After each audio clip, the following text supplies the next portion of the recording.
जय मसीह की व्यवस्था बेड़न में लिखा है 4:29 में लिखा यहाँ, परंतु वहाँ भी यदि तुम अपने परमेश्वर यहोवा को ढूंढोगे तो वह तुमको मिल जाएगा। शर्त यह है कि तुम अपने पूरे मन से और अपने सारे प्राण से उसे ढूंढो।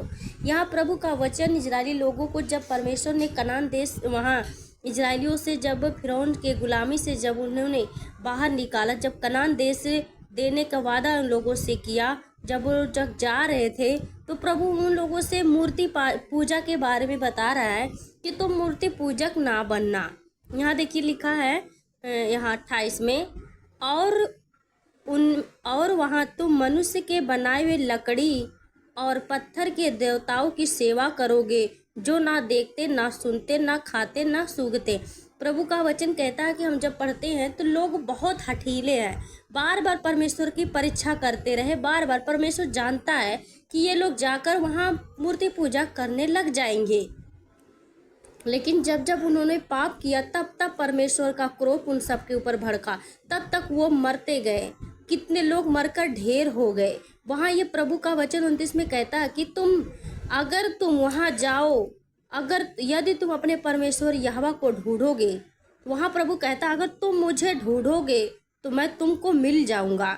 मिल जाऊंगा मतलब कि मैं तुमको मिलूंगा। अगर तुम मुझे ढूंढोगे तो तुम मुझे पाओगे। शर्त यह है, प्रभु शर्त यहाँ लगाता है कि तुम अपने पूरे मन से और अपने सारे प्राण से उसे ढूंढो। प्रभु का यहाँ वचन कहता है, शर्त लगाता है कि अगर पूरे मन से और सारे प्राण से उसे ढूंढोगे तो तब तुम पाओगे। प्रभु का वचन में लिखा है कि तू अपने सारे शक्ति से, सारे प्राण से, सारे जीव से तू मुझे अगर सब प्रेम कर। वचन में लिखा है प्रेम कर। 2 आज्ञा परमेश्वर, तो अपने पड़ोसी से अपने सम्मान प्रेम रख और अपने प्राण से, अपने बल से, अपने शक्ति से परमेश्वर से प्रेम कर। सबसे बड़ी आज्ञा वही 2 आज्ञा मुख्य आज्ञा। यहाँ भी प्रभु वही कहता है, शर्त यह है कि तू अपने पूरे मन से और अपने सारे प्राण से उसे ढूंढो। तो प्रभु का वचन कहता है कि यहाँ हमें ढूंढना है। क्या करना है?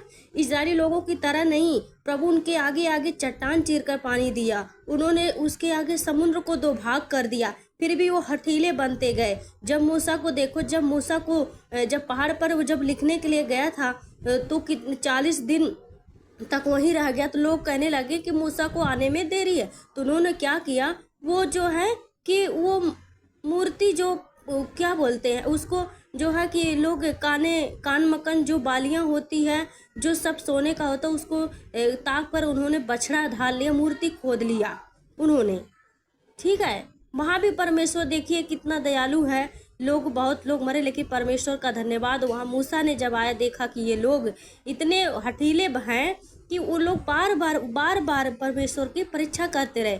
तो हमें प्रभु इस वचन में सिखाता है कि हमें मूर्ति पूजक नहीं बनना, हमें हठीले नहीं बनना है कि परमेश्वर हमें प्रार्थना करे, हमें उत्तर नहीं मिलना, नहीं परमेश्वर कुछ नहीं कर सकता, हम दूसरी जगह जाते। बहुत लोग ऐसे ही करते, लोग चमत्कारों के पीछे भागते, ये नहीं सोचते कि हमारा अनंत जीवन हमारा प्रभु है, वही एक मार्ग, वो सत्य जीवन, वही एक रास्ता है जो हमें परमेश्वर के पास ले चलता, स्वर्ग जा सकते। आज लोग संसारिक चीज़ों के लिए पीछे भागते कि हमें चमत्कार मिल जाए, चंगाई मिल जाए, छुटकारा मिले, इसके पीछे भागते, ना कि अनंत जीवन के लिए, ताकि हम यीशु के साथ जिए साथ रहे, इसके लिए नहीं। लोग संसारिक चीज़ों के लिए पीछे भागते हैं। तो हमें क्या करना, प्रभु यहाँ कहता है कि परंतु वहाँ भी तुम लेकिन यहाँ इजरायली लोगों से कहता है अगर तुम मुझे ढूंढोगे तो मैं तुमको मिल जाऊंगा। शर्त यह है कि अपने पूरे मन से, अपने सारे प्राण से ढूंढना है। हमें क्या करना है? वचन कहता है हमें पूरे मन से, सारे प्राण से यीशु को ढूंढना है।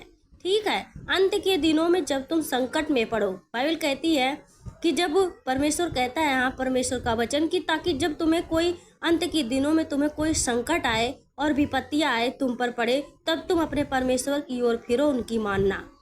ये नहीं है कि जब संकट आए तभी हमें फिरना, नहीं, हमें पहले से चौकसी करनी, हमें पहले से ईमानदारी में रहना, हमें पहले से परमेश्वर से लिपटे रहना, ताकि जब कोई अंत का दिन आए, कोई विनाश का आए, कोई महामारी आए, ताकि परमेश्वर हमें उस परिस्थिति से बचा सके। ठीक है, हमें क्या करना? मूर्ति पूजा से दूर रहना, परमेश्वर के साथ रहना।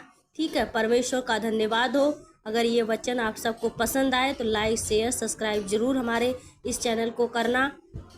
और परमेश्वर का धन्यवाद। हमारा मेन मकसद यही है कि हम परमेश्वर के वचन का जब बाहर नहीं जा सकते तो हम अपने घर से परमेश्वर का सुसमाचार इसे सोशल मीडिया पे परमेश्वर यूट्यूब पर डालें, ताकि सब लोग देखें, पढ़े, सुने और उनका जीवन बदले और लोग सत्य को जाने, सत्य उन्हें स्वतंत्र करे। हमारा मेन मकसद यही है। परमेश्वर का धन्यवाद हो। परमेश्वर का पर विश्वास रखे, भरोसा रखे। परमेश्वर का वचन सच्चा है। वही मात्र एक परमेश्वर है जो हमें स्वर्ग राज में ले जा सकता है, और कोई नहीं है, कोई उद्धार नहीं है जहाँ अगर यीशु नहीं किया तो। धन्यवाद करते परमेश्वर का। आप सब जरूर हमारे इस वचन को, इस परमेश्वर के वचन को सुनना। धन्यवाद।